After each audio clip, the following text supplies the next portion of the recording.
Hey, we're live. Welcome to yet another episode. It's been a while, long time coming. Now we're back. This is episode 194 of the Netflix and Chill podcast. Today we're looking at Beverly Hills 4.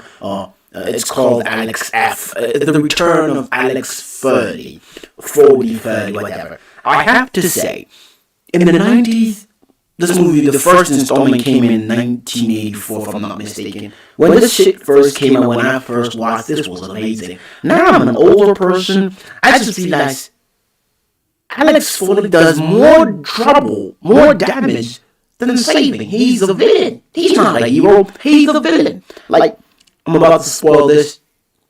The first few scenes where he busts a couple of guys on a stadium robbing a bunch of professional athletes. This guy uses a snowplow and he wrecks the whole fucking city, wrecking cars, streets. Oh my god, this guy was destroying everything. It's not worth it, fam. I don't care how much these athletes are rich, how much money they have, how expensive their winning championship rings are worth. It ain't goddamn worth the amount of damage he caused to that street, that's for sure. And one thing for sure, these artists or these professional athletes have insurance on their shit. They're insuring their jewelry, they're insuring all that shit. And this man, like dying man. And the great thing about this is everyone who was first part of the first three movies, they're all there. Judge is there, John is there, so it's really good.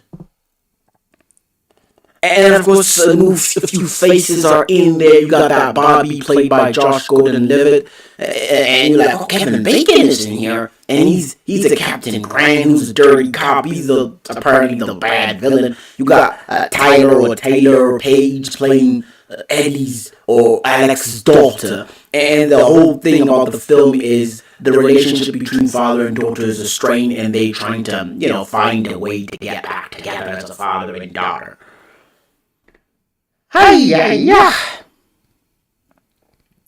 Now, let's pretend I do not know the first three films. Let's pretend I don't know the history of this whole thing and just watch and review the film as it is. One thing's for sure, it's vaguely entertaining. I won't lie, it's Eddie Murphy. The plot is not bad. It isn't. Like, it's vaguely possible. The problem is, this guy should have been fired the first two films.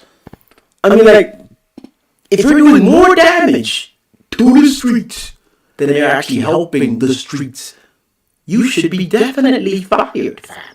I don't care what anyone says. Of course, go watch this film. I think Netflix and Eddie Murphy teaming up together, creating some of his classics. This is far much better than that crap he did with Coming to America.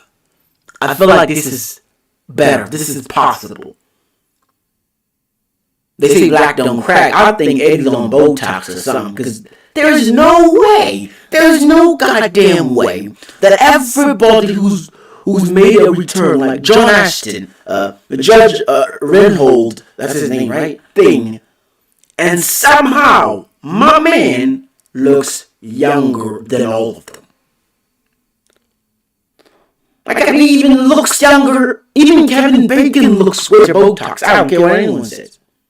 I mean, like, his supposed daughter, Taylor Page, looked like they're the same age. I don't know if this is me being fair to her.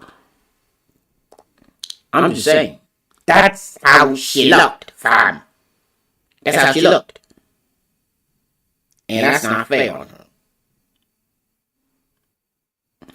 Anyway, man, go watch this film. You're going to enjoy it.